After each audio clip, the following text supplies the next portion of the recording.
24 കണക്റ്റും K Chittilappilly ഫൗണ്ടേഷനും സംയുക്തമായി നൽകുന്ന 100 വീട് പദ്ധതിയിൽ പാലക്കാട് ജില്ലയിൽ രണ്ടാമത്തെ വീടിന് തറക്കല്ലിട്ടു.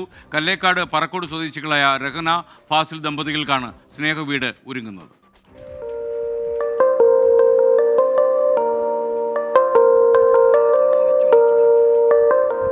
വർഷങ്ങളുടെ സ്വപ്ന സാക്ഷാത്കാരമാണ് രഹനയ്ക്കും ഫാസിലിനും ഇത്.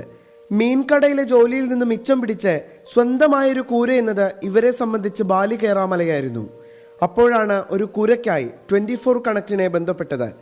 ലൈഫ് പദ്ധതിയിൽ നിന്ന് തഴയപ്പെട്ട കുടുംബത്തിന് ഒടുവിൽ തുണയായത് 24ഉം കെ ചിറ്റിലപ്പള്ളി ഫൗണ്ടേഷനും.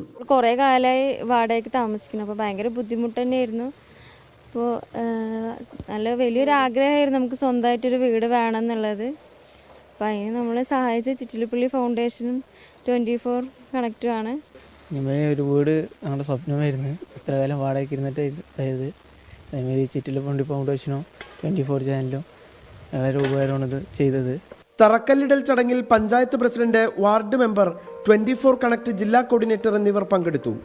പാവപ്പെട്ടവരെ കണ്ടെത്തി 24 ചാനലും ചിറ്റിലപ്പള്ളി ഫൗണ്ടേഷൻ ചേർന്ന് പാവപ്പെട്ടവർക്ക് വീട് നൽകുന്നതിൽ ഒരുപാട് സന്തോഷമുണ്ട്. സമൂഹത്തിൽ ഏറ്റവും അർഹരായവരെ കണ്ടെത്തിയാണ് 24 കണക്റ്റും കെ ചിറ്റിലപ്പള്ളി ഫൗണ്ടേഷനും സ്വപ്ന വീടൊരുക്കി നൽകുന്നത്. കൂടുതൽ പേർക്ക് ജില്ലയിൽ തന്നെ വീടൊരുക്കി നൽകുന്നതിനായുള്ള തയ്യാറെടുപ്പിലാണ് സംഘാടകർ. 24 പാലക്കാട്.